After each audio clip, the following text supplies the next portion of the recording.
Well, welcome back. How was your anniversary trip? Oh, it was so amazing. Seriously, I didn't want to come home.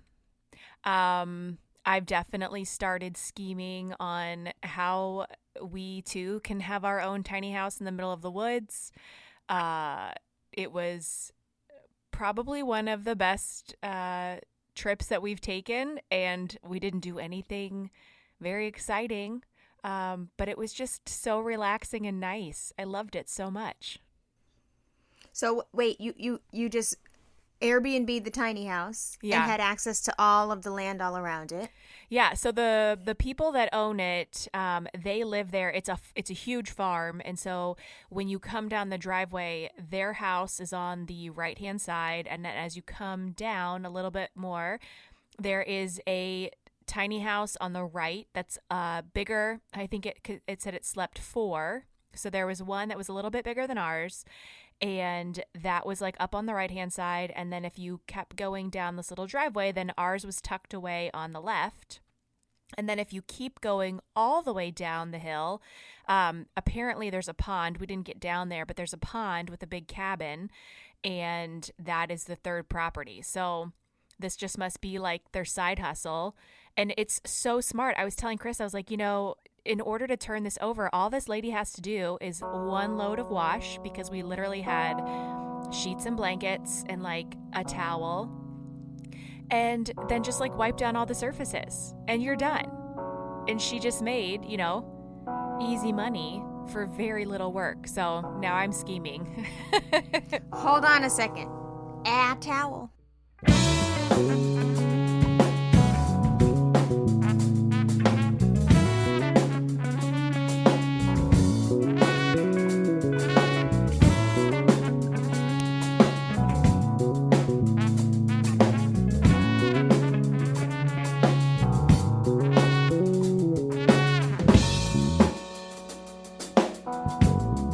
Well, we just shared one. Yeah.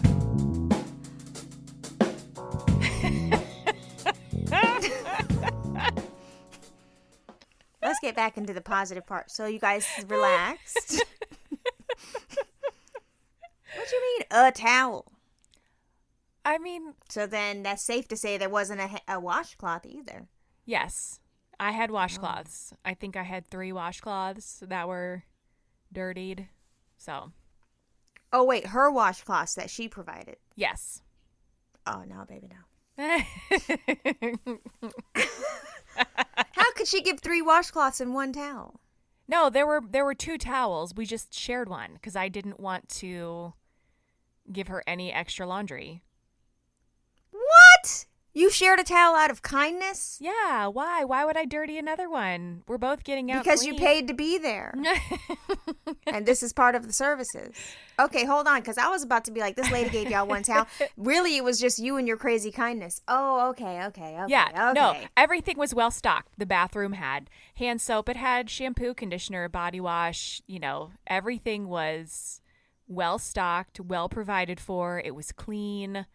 It smelled nice. There were absolutely no problems. Oh, she was going to wash your unused towel anyway, though. She don't know y'all. Yeah, I know, but I don't know. I was just trying to be like conscientious. Well, Like that was nice. when you go to the hotel and they're like, please don't waste all of our linens because it saves us on water.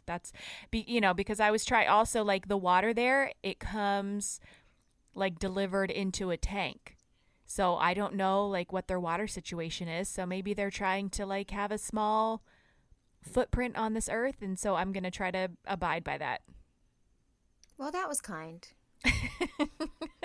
Because I be at the hotel lounged. I'm using every towel. All the towels. Ma'am, excuse me, miss, can you bring some more towels? But ma'am, you used all the towels. Yes, I need some more towels. Thank you. I was trying to be So- a good citizen. How did you not make it down to the pond? What was so pressing in that tiny little house that you didn't make it? See this leading ass question? That you didn't make it down to the pond. It wasn't so much who fucking tonight, but who fucking walking away with a UTI. Oh no. No, I didn't. But I definitely, like, on Sunday, he was giving me more eyebrows, and I was like, listen, you got to give her a night off, because if we don't, then I will definitely be calling the midwife this week asking for that antibiotic and cranberry juice. So it was, it was like the food was good, the wine was flowing, the weed was plentiful, and we were in the dark in the woods. It was great. So you had a wonderful celebration of your 15th anniversary. Listen, congratulations, because it's hard. It's a hard road. It's a hard road. My kids were like trying. It's hard in more than one way. My kids were texting us while we were away. Quinn was like, I really don't like sleeping in another place more than one night. I would really like to come home and sleep in my bed. And I needed to remind them on Sunday. I was like, guys, you guys are lucky, and your dad and I providing you with an example of a healthy marriage where two people actually still like and love one another and are committed to one another. I was like, that's a gift. So I don't care if you want to sleep in your own bed. I don't care if you want to do X, Y, and Z. I'm sorry you miss us. We miss you too. But also, like, us taking this time away is the greatest gift that we can give you, because it means that you still get to have parents that love each other. Wow. Yeah, it was How long nice. were you there? We just spent 2 nights. We got there on Friday, and we left on Sunday morning. Oh, so it was just like long conversations and eating? Yeah.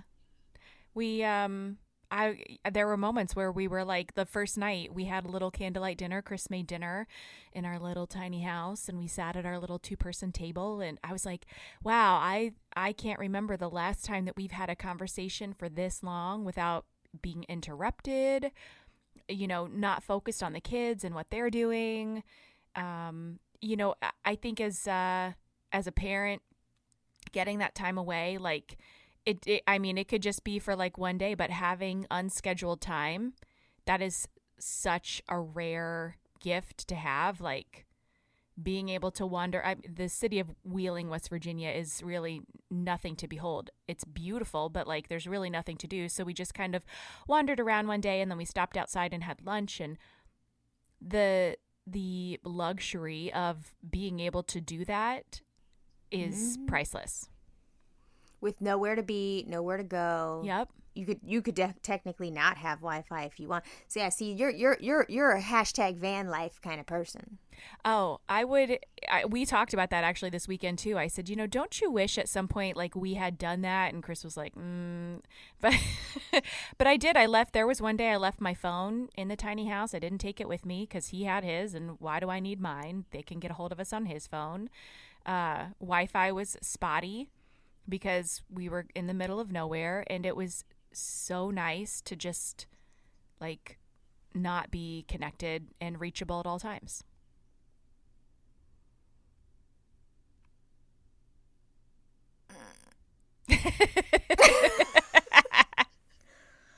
Okay, but van life. I'm talking about, you wish at a young age that you traveled across the country in a van? Yes, I do. I love all those people that have like, the tricked out RVs. I think that is. Yeah, but are you in love with that, the idea of that, or the actual reality of that? Because if you see what they show you on Pinterest and what they show you on TikTok and what they show you on Instagram, that ain't really how it is.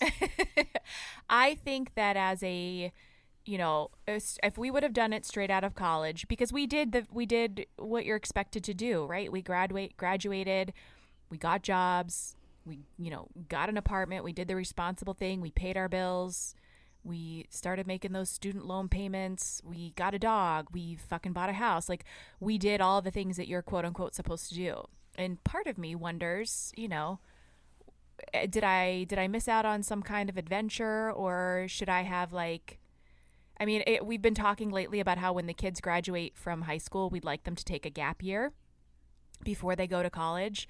And so I just wonder, like, would there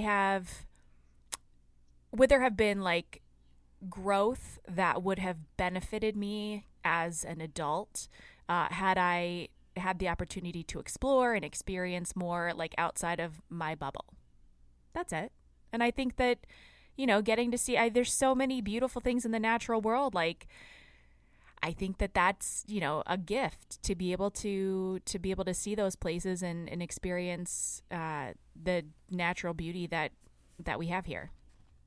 Oh, I think so too, but I want to go to these places on an airplane, look at them, and then go back to my hotel. Yeah, but I think it harkens back to that, like, when in Rome, like you want to know, like, okay, so where do the locals like to eat? What do they like to do? Where do they like to see? So, you could have that experience of like really truly experiencing and understanding where you're visiting by like being in it. I think that there's value in that. I guess maybe why I think that that's important, definitely 100%. My children won't be allowed to take a gap year, kiss my ass, you're going to school. But I guess why I don't value that as much is because I was a military brat. Uh-huh. And all we did was travel. That makes sense. And all we did was move and experience stuff. Yeah. And then I moved a lot just randomly. And then I traveled a lot and saw like real America. Yeah. Post that reality show, just doing speaking engagements. So like seeing that there truly is nothing to do in the middles. I was like, okay, so back to LA. So like all the beautiful things, the canyons and the mountains and all of that stuff, 100%. I think it's important to see it and explore it and, go to a waterfall and all that. But then I need to go to the hotel. Like, I don't want to stop and get gas. That's crazy. I don't want to sit with you all day. We're going to be in the car all day. And then if I say I'm hungry for this, and then you're going to say you're not hungry for that. And then now we're having an argument about what's for lunch. And I also don't want to be in a car with Justin Beck for more than 10 minutes. He drives like a crazy person. I'm not going to survive this trip. No. Oh, no. We like a road trip. I mean, we, pre-pandemic, 18 hours in the car to go on vacation, no big deal. That was what we do. But I also have a different upbringing. I didn't grow up, traveling all over the place and having those experiences. So I can see where you could, just say like, I did that and that's not what I want to do. It makes perfect sense. Yeah. Chris probably is a good driver too, so that makes a big difference. And it was fun because we took the Jeep, so it was fun to be in that and just have that time together to, just hang out and remember like, oh yeah, this is the person that I fell in love with, and I still like to, I still choose to be with every day. No, that's the most important part, is that you can sit in a car all day together. You can sit in a tiny house all day together and actually enjoy it. Mm-hmm. That's the most important part. Justin and I are having our 14-year anniversary. It's coming up. Next week. What's the gift? I don't... Oh, you mean like the traditional gift? No, I don't know what the tradition. I don't want that. You're talking about, on the 10th anniversary, you give me a piece of glass. No, motherfucker, no. I don't want wood glass. No. I want diamonds. See, I'm gonna come off as the most terrible person. But here's the thing, though. Surviving a marriage for this long, it should be about honoring. See, like, you have your person, and you guys both know that you like to do outdoor things. You both know that you want to get away. You both know that you want to be unconnected to and tethered to the outside world and the internet and the this and that. You want, solid togetherness. I want a steak dinner and to be back in the bed. See? Oh, and part yeah. of celebrating me is giving me what I want. And I know what you want, and that will happen. But let's do what I want first. Right. Oh, no, I'm not. I mean, I like, I definitely also enjoy celebrating my anniversary with a steak dinner and coming home. And he even said, like, we exchanged gifts because our actual anniversary was was it Wednesday? Thursday? Thursday.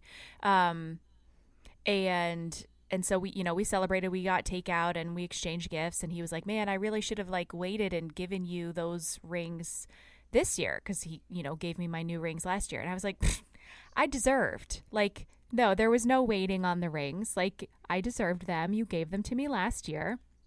And this year's gifts, like, he was so cute. He was like, I got you all the things that reminded me of you. So I got all of my favorite Trader Joe's snacks.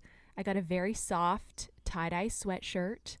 I got a Frank Lloyd Wright book on architecture. So yeah, I definitely do need gifts as well. No, I think that's so lovely. I think, and that was him honoring all of the aspects of you. I think that's wonderful. Justin Beck's going to be listening to this to be like, see how nice she is to her husband. See how thoughtful she is.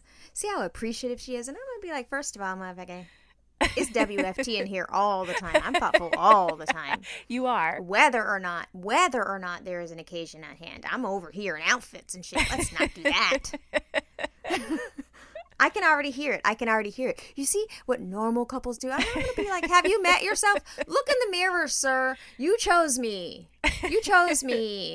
I didn't say let's get married. Actually, I did. You didn't want to, and I said you have to, but still. No, but honestly,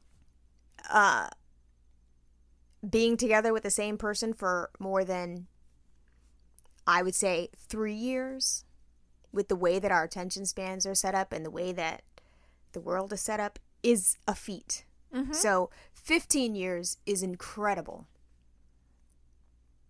I think because it's longer than 15 years too. We're talking about all the time. We're talking about 20 years, really. 20 years, really. I know. I mean, I gave him a T-shirt. He didn't get it at first, and I couldn't tell when he opened it. I was like, oh, he didn't. I don't think he got that. It says same ol', and then there's a picture of a cat, and then below that it says forever. So same old pussy forever. And so I thought it was funny. And he took it out of the box first, and he was like, oh, that's nice, and like put it off to the side. And I was like, uh-oh. And then I bought him like a one of those massage guns. And so he was like getting into that and taking out all the pieces. And I was like, did you understand the shirt that I gave you? And he was like, what? He was like, oh, I just thought it was like, like just like same old forever. And I was like, dude, it says same old pussy forever. So I think that like, I'm trying to figure out where he's wearing that shirt. Oh, he wore it on Saturday all day out. I was like, the other one said my wife would fucking hate you. And I was like, but I thought that maybe same old pussy forever is actually better. So like, being physically attracted to the same person, like that's so like, who does that? Who fucking for 20 years? I do that. Shorty and Mercy do that. I love it. But I mean, I don't know many people who have that kind of longevity. So I think there's... Yeah, and listen, part of it is, Justin Beck is still very cute to me. So I'm lucky in that way. But the other part of it is I do enjoy familiarity. I've got to be honest. I don't want to start no new shit. I don't want to get to know a motherfucker. I don't want to start like understanding where you're coming from. I don't give a shit. I want to know what it's going to be, how it's going to be, when it's going to be, like I said. So it's really like it's 20 years of an investment in like, yes, this is how we do it. Like gong, chigong. Yes, exactly. No, I feel that shit. Like, and that's why I will have the same friend group for decades at a time, because I am a creature of habit, and I don't want to like getting to know a new person in adult life. I don't know how these women traipse around and make mom friends and all. Girl, what? I don't. Ugh. It's daunting. I was actually talking to Victor last week. We were texting, and he was, we were talking about relationships, and he was like, can you imagine like having to explain yourself to a brand new person after all the time that you've spent with Chris? And I was like, no, first of all, and I hope that I never have to. But at the same point, like, I wonder, I know we've talked about it before, how we were like, I think it was swipe or no swiping. We were like, no, never swiping. I'm done. But, it does make me think about like people that put themselves out there and do find love, like after a long-term relationship or after a long marriage. I can't imagine how incredibly like laborious that task is. No, right. I think you have to like really want to. I think that if you were in a long-term relationship and it ended, to me, that's a sign that you don't need to be in a relationship ever again. And it's okay to not. I don't know. Why do we need to be booed up? Why? Do you think that you would be lonely? I feel like I would not get lonely because I read books. I don't. I'm serious. Like, honestly, what do you really need people for? I just think that there's like there's a comfort in having somebody, I think about like my kids are going to be out of the house before I know it. And I think that there is some comfort in knowing that like Chris is here and that if I want to go take a trip somewhere, I have somebody to go experience and share that with me. I think it's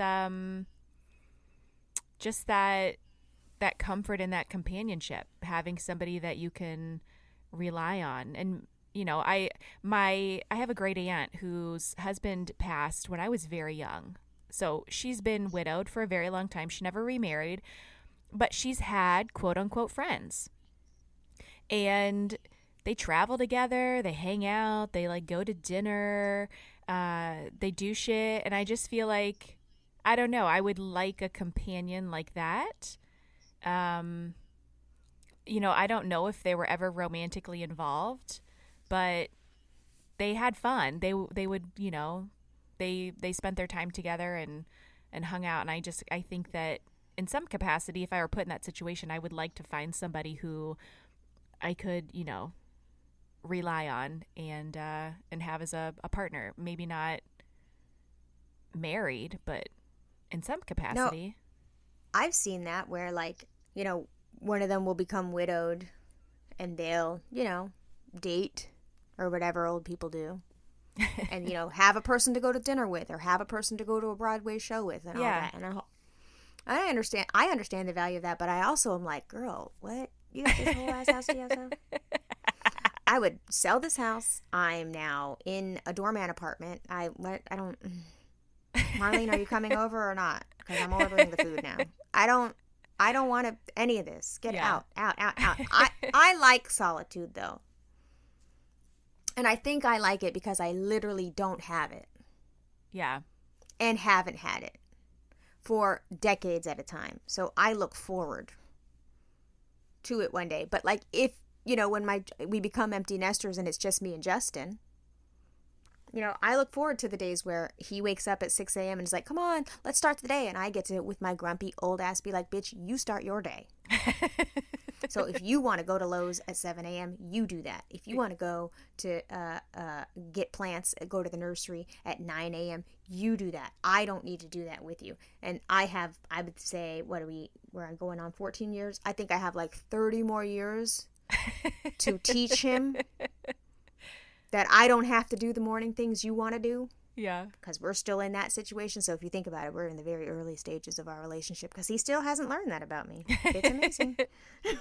When you guys were together and you didn't have children, like, how codependent were you in your lives? Like, did you have, like, Chris and I used to grocery shop together. I mean, we did everything together all the time before kids. Justin and I are extremely codependent before, during, and after kids. 100%. Yeah.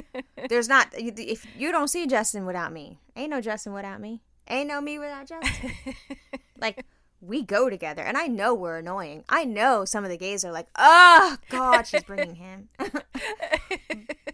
But then they end up liking him better than me, so it always works out. Yeah. No, we're extremely codependent. But, like, and because of that, there's not much that we don't do together, it's hard for him to understand why I just want to lay here. So on Saturday we woke up and it was definitely like wake and bake, have some snacks, watch a show. I kind of dozed in and out. So from like about 9 o'clock until 12:30, that was the morning. He made coffee, he made some eggs, and it was very, very nice and slow. And then by like 1:30, he got up and like started cleaning up. He got a shower. He was like doing shit. And I was like, are you getting antsy? And he was like, no, I'm just. And I was like, do you need to go out and like do something? Well, I was just thinking like I was like, all right. He made it to 1:30 though? That's long. He made it. He was, woo! See how he loves you? He knew you wanted to lay there and chill out. Justin Beck would have been at 7 a.m. like, come on, let's greet the day. I saw over here on exit 42, there was a freaking breakfast place. Let's do this, let's do that. Babe. And the clapping. And then it would have started a fight. That's exactly what it would have done. I would have been in the car and be like, didn't nobody want to be in this car? It's fucking 7 in the morning. They better. And if the waffles are disgusting, I'm gonna want something else. So I hope you know. Like, he would not have been able to make it to no 1:30. Oh, okay. He is antsy and anxious, and he's got to greet the day. Justin Beck thinks that rest is bad because he's like, have you ever noticed that when you sleep too much, now you're like too tired to get anything done? I'm like, that means you were sleep deprived. I'm serious. He can't handle relaxing. He can't handle not having an agenda for the day. Like, he needs an itemized list of what we're doing hour to hour. And so, because I'm not like that, and he doesn't understand the reason why I'm not like that is because I have the running list. Yeah. I can't articulate to you what we're doing hour to hour, but I know at some point I'm going to have to empty the dishwasher, and then I'm going to have to reload it, and then I'm going to have to start dinner, and then I'm going to have to do the laundry, and then I'm going to have to do this, and then I'm going to have to do this, and then I have to do this, and then I have to do this. And then maybe in there I can do something that I do like. But I already have the ticker hour to hour. Just because you don't see it doesn't mean it doesn't exist. And because you don't see it, you think of that I'm sitting here scrolling on my phone, but I could be on my phone doing podcast editing. You don't know what I'm doing on the phone. Right. So it looks as though I'm just lounging all the time, I guess. And so that like makes him have stress. Oh. He needs to know like what is the plan for the day. And if there is no plan, he just, like when Lisa and I were here together, he got snapped on so hard, child. Because she and I were chilling. We were watching clickbait, kicking it. Yeah. Kicking it. We had our coffees. We mapped out in our heads what we were going to eat for lunch, whatever, but that didn't require him being here. Yeah. He pulls up a seat and goes, is this what you guys are going to do today? But he said it like that. You see the tone there? Right. You see the tone there? Is this what you guys are going to do today? And Lisa was just like, she knew. She tucked into her blanket and was like, whoop, started scrolling her phone. Because she knew that was the wrong question. And I was like, what do you mean? Is this what you guys are going to do today? Or he's like, no, I'm just like, what do you guys want to do? I'm like, we're doing it. We're doing what we would like to do. Yeah. No, I'm just saying, like, if I had a guest, I would. Okay. You don't have a guest, though. You don't have a guest. I do. No, I'm just saying, like, if I had a guest, like, I would want to entertain my guest. I'm like, she's being entertained currently. Right. She's being entertained. She's been delivered the alcohol. She's been delivered the show. She's been delivered the quiet. She's having a great time. I'm merely in her presence. She's being entertained. Okay? Don't. And he's like, no, I mean, you're just taking it the wrong way. I was like, I'm not taking shit the wrong way. I'm not taking shit the wrong way. You just approached me the wrong way. And you see how that could be a problem. And then at the end of the night, we're now in our bedroom whispering behind closed doors. I'm like, no, I didn't like that shit. Like, no, but then you started screaming at me in front of her. I was like, I wasn't screaming at you in front of her. She knew exactly what was going to happen. That's how she knew her ass should start scrolling the phone, because she was like, oh, God, I'm going to get uncomfortable. Yeah. And he just doesn't, like, don't imply that what I'm doing is nothing. I don't like that. Sometimes nothing is everything, and everybody likes to unwind and relax differently, and your version, Lisa's version of coming to, I mean, it also, in a pandemic? What are we doing in a pandemic, Justin? We're not. Oh my God, I've said that too. What? Lisa is married to Slipknot, and their COVID protocols are crazy. They're crazy. They're intense, and they're right. They're actually right. They're there to protect the band. Right. And so Lisa couldn't do anything if she wanted to. Yeah. She was isolated in my home, having a good old time. Mm-hmm. Lisa couldn't do anything if she wanted to because she was already exposing herself to my school-age children. You see what I'm saying? So there was a lot of stuff there, Justin. Yeah. We're not doing. And also, where do you think you're going, motherfucker? Because last I recalled, I am your wife. Where are you going? What are all these plans you want to make? When you guys take a family vacation, does he like to have scheduled time the whole time? Or do you have a mix? Unfortunately. I like for my time to be my own time, so I'm not a person that likes itineraries and stuff, but I do know very many people that, do that, and they like that, but I'm just not wired that way. Well, I think to each his own, and I think that, we don't vacation with our families.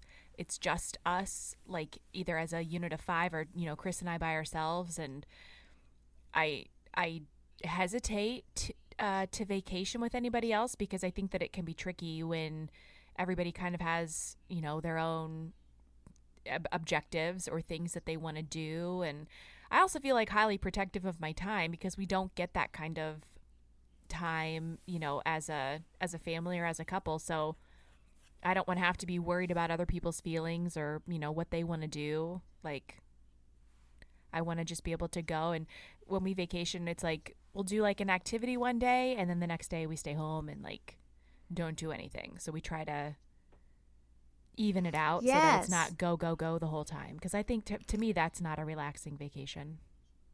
Correct. And I think that people they underestimate the value of doing nothing.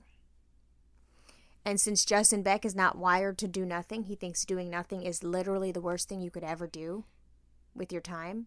Yeah. It gives him anxiety. I can see that. I just feel like we always vacation in the same place, though, so I never feel that pressure to really, like we've done it, we've seen it, we know it's here. So I think that that's helpful, too, like not feeling, because if I go to a new city, like I do want to go out and explore and see things and go out to dinner and all that kind of stuff.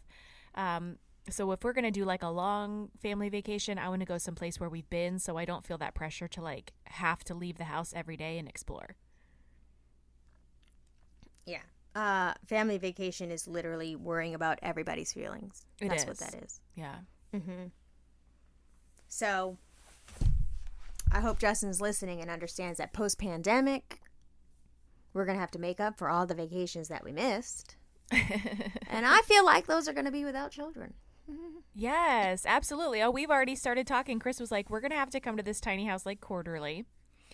And then we were discussing, he was like, we really have to get back to Palm Springs. And I was like, well, I do turn 40 next year. And he's like, well, we can celebrate your 40th. We can celebrate my 40th that we didn't get to go out and do anything for. And I was like, it's a deal.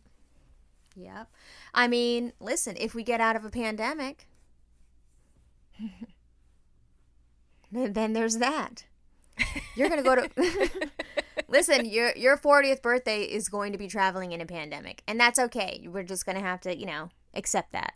But by then, you'll have had, your every 6 months vaccine, because that's what it's going to get to, because these morons are holding us back. And you'll have a semblance of normal, and you'll get to start to do that. And I think that that's what I said to Justin, like, as soon as our kids get vaccinated, I think that maybe we can try to live a little. Yeah. Well, hopefully by Halloween. I know. I should have scammed my vaccine before then, my booster before then. Because then they're going to want to allocate the supply to the children, which is fair, and that's fine. Oh, they should, yeah. I really need that booster, because after 5 months, I hope y'all know yo shit don't work.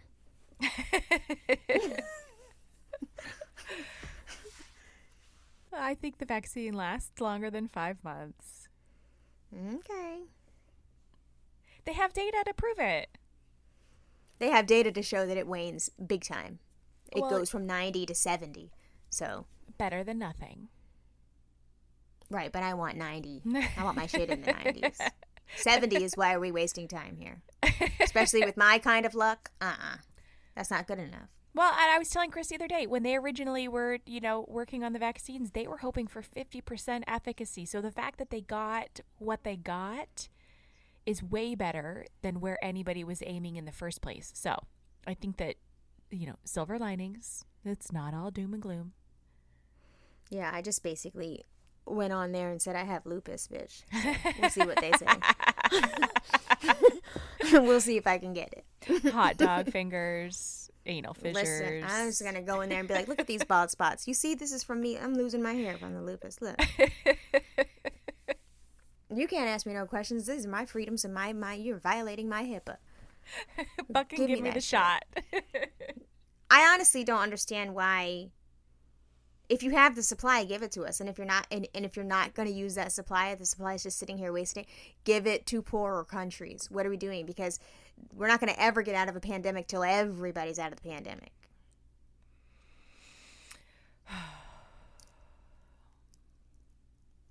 I hate a pandemic. I do too.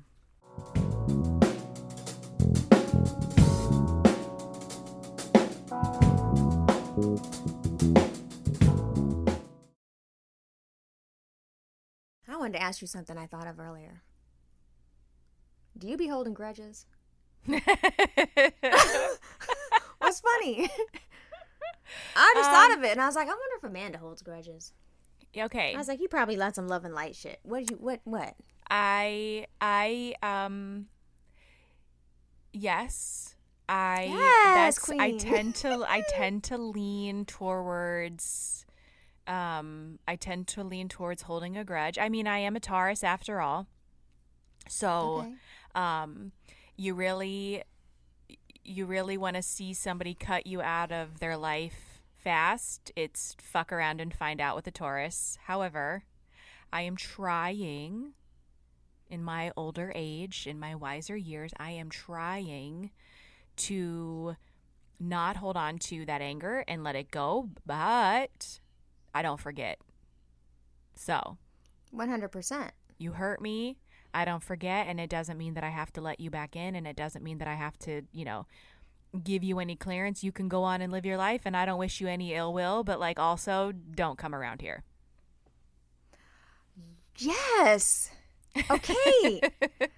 Welcome back to Living Right 101 here on Imperfect Strangers. I know you're a grudge holder. How do you know? Because it's just it feels very on brand for you. What do you mean my brand is unforgiving? What? Why would you say that? Because I know Melissa Beck doesn't make the same mistake twice. She don't, though. No. No. She doesn't learn the same lesson twice. Oh, but you make the same mistakes twice. I have probably made the same mistakes twice or 3 times or 4 times. But I don't be learning the same lesson twice. Okay. So if you have proven yourself to be a duplicitous snake, I'm not about to get bit. Yeah. You know what I'm saying? Yeah. So, but there's this whole world of self-help, new age, be your best self, self-care that really focuses on the power of forgiveness. And I don't buy it. I always, when I think about forgiveness and I think about when somebody I think I was re-listening to last podcast's Jodi Arias series, and somebody was saying they forgave her. Who said they forgave her? I don't know. Was it one of his Christian family members? I feel like it was one of his family members. Wait a minute. Was there was something else too that I was listening to. There was another true crime story, and the woman that was the accused said that she, hugged the family, and she could tell in their hugs that they forgave her. And, I feel like if somebody murdered my family member, I don't understand that whole, I don't, how could you forgive somebody for that? I think that you can, put it out of your life and say, I'm not Like, I'm choosing not to, I don't know. I'm not going to hold space for you. I'm not going to let you live rent free in my head and in my life. But like, forgive. You just fucking killed, my grandpa. Like, no. And that's what I'm saying. I think that terminology is being used incorrectly. I think that what people are talking about when they talk about forgiveness and then inviting, a deviant back into their life. Yeah. I think what they're talking about for them is you have decided to forgive and forget, and that's you, and that's what you would like to do. But then we've set that up as the standard for how we should all live, and that's just not true. Yeah. The reality is I could still have a very healthy, prosperous, progressive life without your monkey ass in it. Right. So I don't, yeah. I mean, there was one time, one of the therapists that we were working with Quinn, we were talking about, apologizing and what does it mean to give a good apology? And, because obviously, like, we're all going to mess up. We're all going to hurt somebody at some point. And in our house, we're big on, like, it's okay if you mess up and make mistakes and, like, hurt somebody's feelings. Like, it's going to happen because you're human, but you have to own your behavior and you have to apologize. And the thing that really stuck with me that the therapist said was, she was like, you have to give an apology, but the other person does not have to accept it. Correct. And that's the part that I see being misunderstood so many times. So, like, you can ask for forgiveness. That does not mean you are owed it. Correct. Yeah. That does not mean that you have presented yourself in such a way where you have earned it. Thank you for acknowledging that you had me fucked up. Yeah. Thank you. But that don't mean that I'm going to unlearn all the things that I learned about your ass. Right. And that's where I think what we're really talking about is toxic positivity. Yes. We're asking humans to turn off a natural part of their brain that is there to serve and protect you. Yes. If you've already shown me that you're a piece of shit and you had one moment where you were like, you know what, that was a piece of shit thing for me to do, that don't mean you ain't no longer shitty. Right. That's what I'm trying to understand. So, like, I get the value of letting things go. Yeah. Like, I get it. I get where you can, like, be like, okay, you know what? This person did this bad thing to me. I accept that they did this bad thing to me. It sucks that they did this bad thing to me, but I'm going to move on with my life. But that don't mean you have to take the person with you. No, absolutely not. And I think that that toxic positivity really sets people up for a hard time because, no matter how terrible the thing is that happened to you or that this person did to you, you absolutely do not have to allow them back into your life. And I think that sometimes, especially with family, people can be made to feel very guilty or shamed for cutting someone out of their life. But I believe that stress and those feelings are carried in your body and can, cause greater disease. And I think that it's important to, if it's not serving you, you got to let it go. And I think that, yeah, you can definitely move on, but that person does not have a right. You don't owe them anything if that relationship isn't healthy or serving both parties in a positive way. And that's what I think, that's why I think it's so problematic for us to have this blanket acceptance of apology. No, I don't have to accept your apology. I can acknowledge that you gave one. Yeah. And I think that was good for you and your healing. But I'm already healed over here. I'm having a good old time without your ass. So thank you for that. But anyway, girl. But I have been times told that I am just, a wall and unforgiving and this and that, but it's just like, why do I have to share my gifts and my joy and my light with someone who literally tried to dim it? What goal is there in that? Yeah. Toxic positivity has definitely got to go. It is serving no purpose. And I think that at the end of the day, it makes people feel worse because you're still going to have your hurt feelings. I mean, I think that even when we've healed and we've moved on from things that have hurt us or people that have hurt us, you still have that scar and you still are wary of entering into a situation that may feel like that again.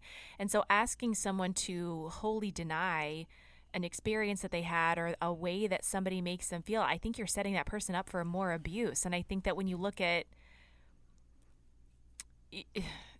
I don't know. I just think that it's dangerous. It's a dangerous place to ask someone to be. 100%. 100%. And I think that we are so, I don't know how it came to be this way, but I think that we are so programmed to think that all apologies hold weight and all apologies warrant forgiveness, and they don't. No. People still don't really even know how to apologize. There should be like a class on how to give like a good apology. Because I still hear to this day, I'm sorry that you felt that way. No, Yeah. but that's not an apology. Nope. I'm sorry that you felt that way is not an apology. That's what you're not actually sorry for the wrong shit that you actually said or did. Yeah. You're sorry for how I'm reacting to your wrong shit and holding you accountable for it. So already you just erased the apology. That's not an apology. No.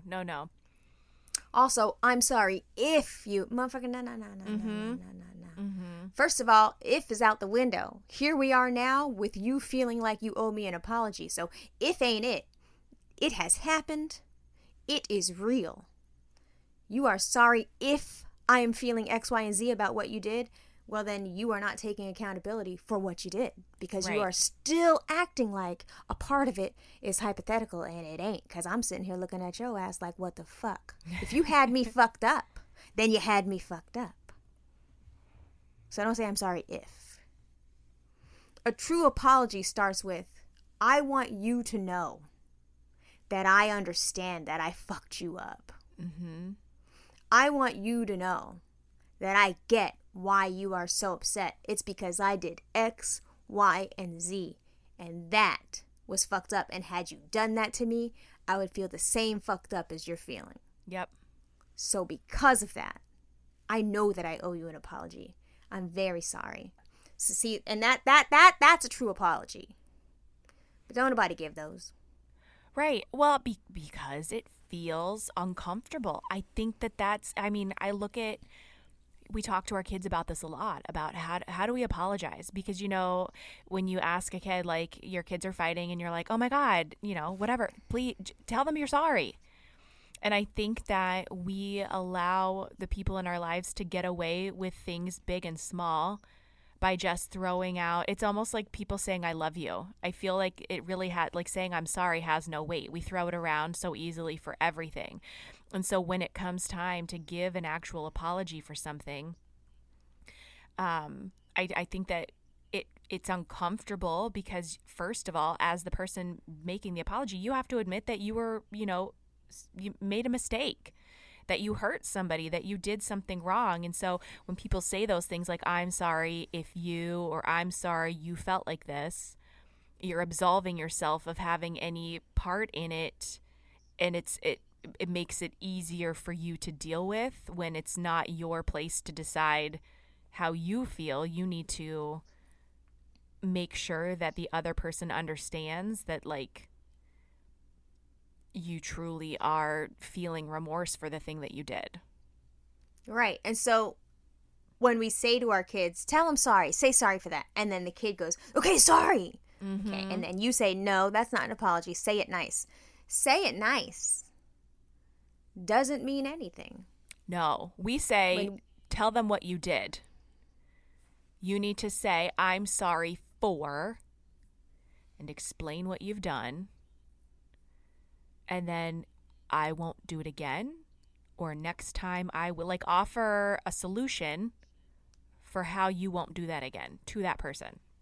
Right, and then my response to that would be, "You goddamn right, you won't do it again, motherfucker, because I don't accept your apology. But thank you for giving it." Not to your kids, not to your kids, not to the children. But I'm saying, I'll try my best. I'll try better next time. Well, ain't gonna be a next time, motherfucker, because I don't learn the same lesson twice. Full circle. No, all of this is because I came across a tweet that said, it was something about there's power in holding a grudge, and people were agreeing or disagreeing, and I was like, duh. I think that holding grudges is human nature.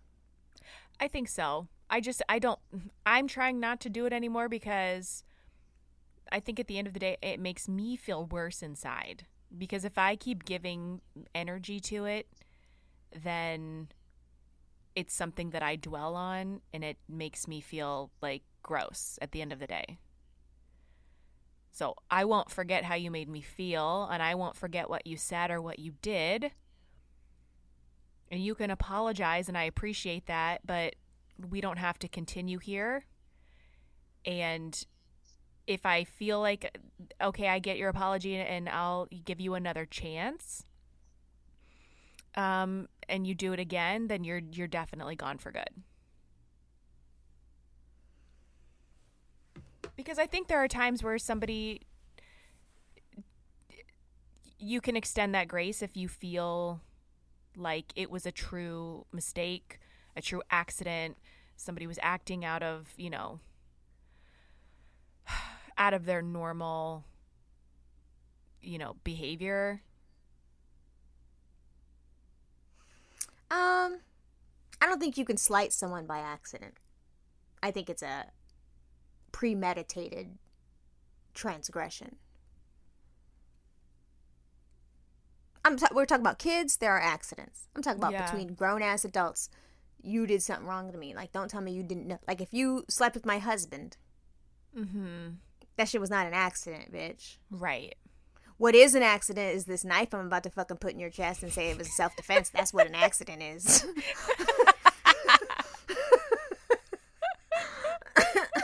What? What were some of the people that were like pro holding grudges? What were some of their reasons? They were great reasons. Matter of fact, I'll pull it up. Okay. It was a whole Twitter discourse. And was it about like a current event, or somebody was just posing the question randomly? Just posing the question. So they say I'm holding a grudge, and I say I'm taking past actions and patterns into account and moving forward accordingly, which is all I've been saying. That's exactly what it is. Yeah. But there are people that feel like grudges are unhealthy because you think you're living a healthy life until all of the negative energy comes up. Holding a grudge means you persistently feel negatively towards someone and won't let it go. Holding on to that will never be good for you. And my response to that is having negative emotions about something or someone is human and normal. Well, I think what they're saying there is it's that, how do I want to say this? It's like allowing that person to take up space in your life to the point where thinking about it, hearing their name, seeing a picture of them gets you worked up every single time. I think there's a difference between holding a grudge like that and not accepting an apology for whatever reason, choosing to not continue contact with that person and moving on. I think that there is a healthy way, like a more mindful way to approach it versus staying mad. Oh no, and that's just it. That's what I think that once you have decided this person slighted me, I don't like the kind of person this person is. This person no longer has an opportunity to be in my life. This person is literally dead in my eyes. that's moving on and that's healthy to me. Yeah, I think that when people hear holding a grudge, I think that it feels like a very active behavior. Right. And it's not, because when I hear holding a grudge, I hear setting a boundary. Yeah.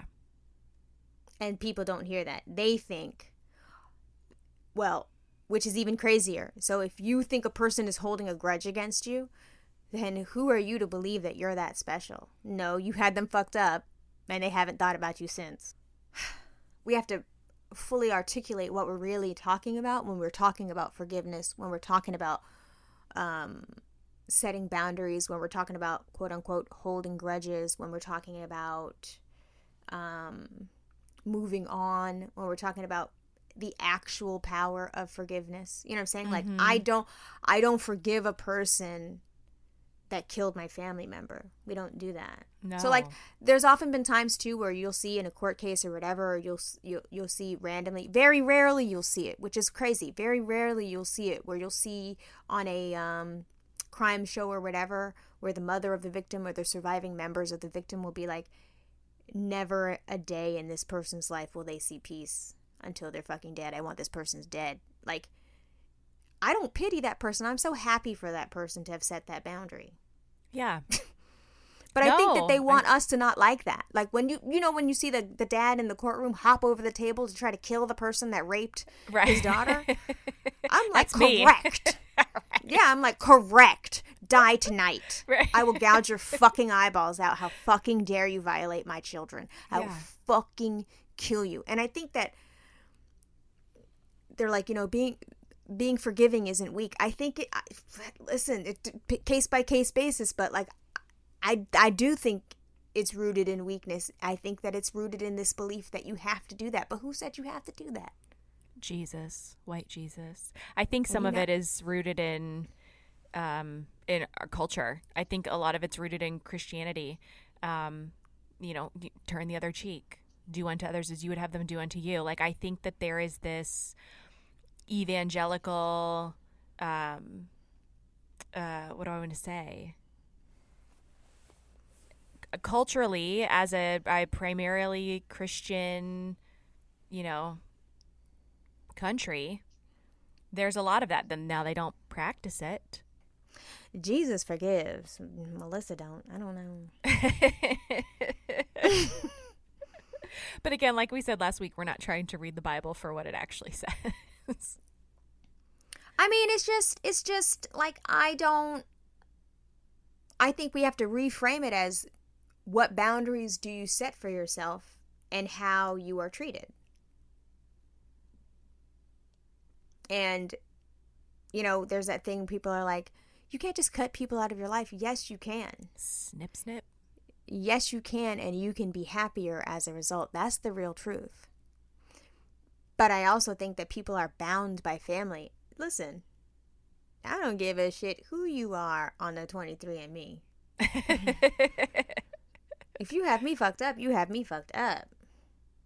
Yeah, just because somebody's in your life doesn't mean that they have to be there forever, especially not if they're, purposefully trying to hurt you or purposefully trying to cross your boundaries. I think that we have a hard time setting boundaries and sticking to them with the people that are closest to us, because sometimes that confrontation can be really difficult.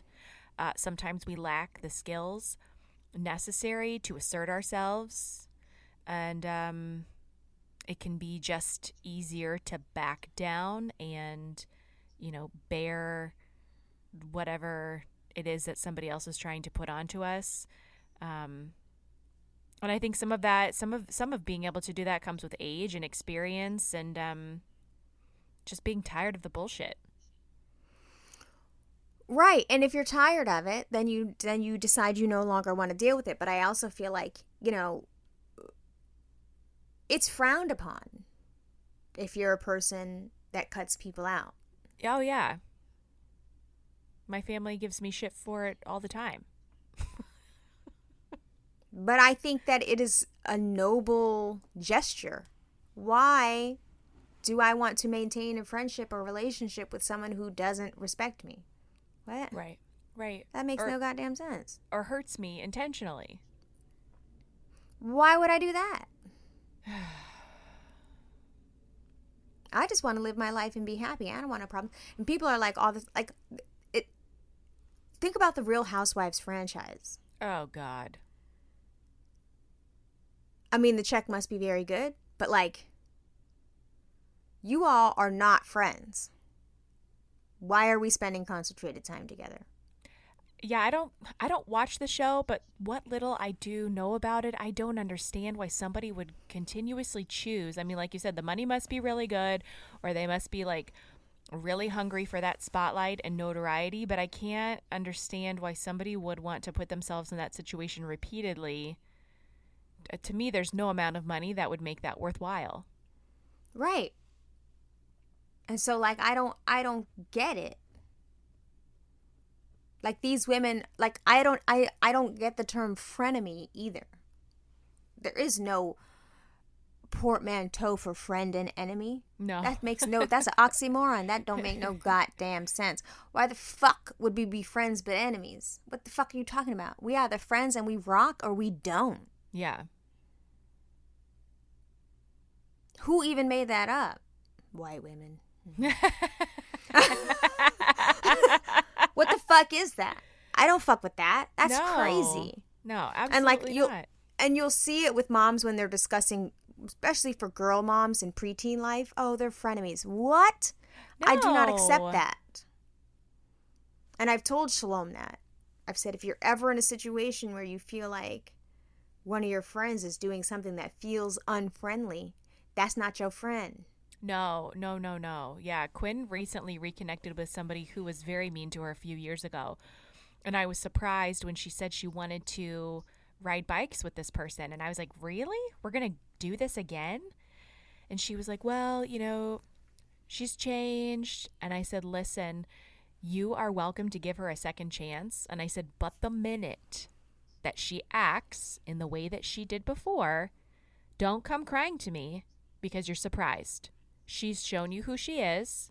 She's shown you how she acts.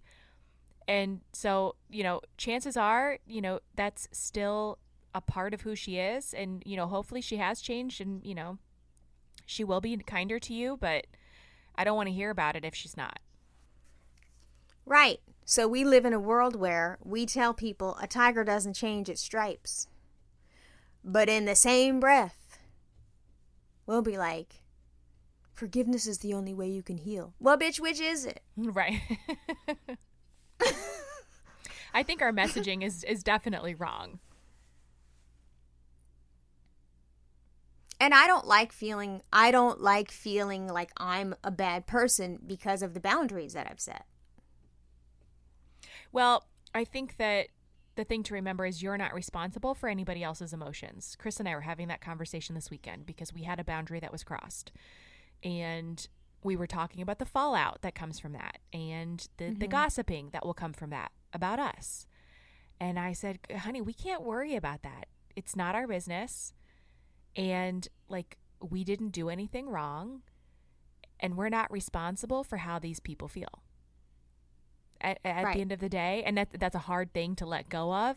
But I try to remind myself of that constantly. I'm not responsible for anybody else's emotions. Right. You didn't make anyone feel a certain way. You set a boundary and they felt a way about it. And they felt a way about it. Which is not your problem. Right.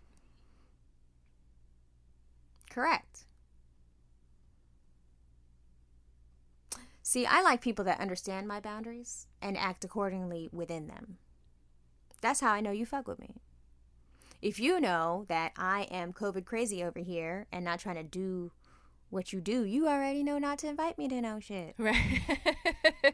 You know it's cool. You know it's cool if you didn't invite me. I get that. But people don't understand shit like that. They really don't. Well, I think too, we have a bit of a problem with understanding empathy or understanding that like not everybody might feel the way that we feel about this or not everybody might be comfortable with this. And so maybe I need to like take a step back and, ask some questions or, try to be a little bit more mindful with my interactions to make sure that, you know, what I'm doing, if this person is in my life and I care about them, then I want to try to, you know, take every opportunity that I can to respect, you know, who they are and what it is that they, you know, are and are not comfortable with. Yes, but I also feel like within that, like when we say, like someone would perceive you because you've established a boundary and have stuck by it. Usually you're perceived as rigid, not flexible, mean, abrasive, whatever it is. You're at the harsh end of criticism because you've set a boundary. And I think like we got to reframe that whole conversation. Like, you know how many times I've been perceived a way because I am unwavering in a belief system? Like, no, that's how I am. I am perfectly capable of being kind and regular, but you did not warrant that from me, so I don't know what. Well, I think what we're really talking about then is being a woman and setting a boundary. Yes. Because women are not allowed to set boundaries. Men can set boundaries all the livelong day. Yeah. And nobody questions it. Why? But the minute that you as a woman set a boundary for your body, for your children, for your life, for your family, whatever, how dare you? It's oh my God. How selfish. Why is she being such a cunt? Like, come on. Yeah. And the whole time you're sitting there like, I'm being entirely reasonable. Really? Right. Yeah. Mm-hmm. God, being a woman is exhausting. Let me tell you something. I'm over it, honestly. Like, I want to come back as a gay man with a lot of money. Bradford? Yeah. Basically Bradford. I look at Bradford's Instagram and I'm like, God damn, what a life. Oh, hey. He painted the 4th barn last week. Yeah. Fuck me. Seriously. I will do the enemas. I will go to the gym. I will shave my manly hairs. What a life. What a life. What a life. I wouldn't want to come back as a man. It is exhausting being a woman, but I don't ever want to embody a man. Not a gay man? Not a really handsome, rich gay man? Come on. I mean, I just hang out with them if I want to experience the slice of life. But, like, come back as that? No, ma'am. I wouldn't want to come back as, like, a Venus flytrap or something. So some child can feed you hamburger scraps? No, I just, I want to be, like, a sight to behold, but not to be fucked with. Yeah. I want to be an anomaly. I want to be special and unique. Rich gay man. I'm telling you, this is the reincarnation. No, Venus flytrap. Who's fucking with a Venus flytrap? On the subject of Bradford, fabulous Bradford, Bennett saw the live, must have seen me saving it on my phone, or maybe walked in while we were doing the live and Googled him, found his wiki, and the picture of him, Bennett is convinced it's Chris. He has a screen grab of his wiki photo in his photos on his iPad because he thinks it's Chris. And I can't tell him any different. That's daddy, Mom. That's daddy. And I was like, it's not daddy. What? It's so cute. Yeah. That's literally not Chris. I know. But the glasses and the tattoos. It's a gay man in glasses. And I know exactly where he is because I was there too. Oh, it's so funny. Pregnant as hell at a party. Well, yes. That's no fun. Listen, shout out to our friend Bennett for having immaculate taste. He said, let me Google this man right quick. Hold on. That is hysterical. Thank you for listening to our podcast, Imperfect Strangers. We hope you have enjoyed this episode. If you have, hopefully you don't take away from it any of the advice that we espoused, because apparently forgiveness is the way and the rule. So we might be wrong, guys. There's the great possibility that we should be entirely forgiving. But, I feel like this is a community of like-minded strangers, so it'll be a great discussion on Monday. So be sure to come back here Monday night for the Instagram Monday Night Live, which starts at 8 p.m. Eastern, to discuss whether or not forgiveness is overrated. As you know, our Instagram is located at imperfectstrangers_podcast, and it's where you can get our interactive story and also summaries for each episode. And we have fun day-to-day reminders on, where else you can find us, like Patreon. If you are a member of our Patreon, you are enjoying our healthy discourse in the Discord. You are enjoying a newsletter. You're enjoying bonus episodes and lots of cool stuff over there. We also have a Twitter account, Imperf Strangers. We have a website. Go check that out. We even have a merch store, which hopefully soon here we will be filling up with pretty new more merch to commemorate our 4th season, which, guys, thank you to you, our listeners, for getting us to this very important milestone in our podcast work. Can you believe, Jonathan Venice? It's crazy. So again, thank you so much for listening. I hope that you have a wonderful weekend, and we'll see you back here on Instagram for the Monday Night Live at 8 p.m. Eastern. Thanks. Bye.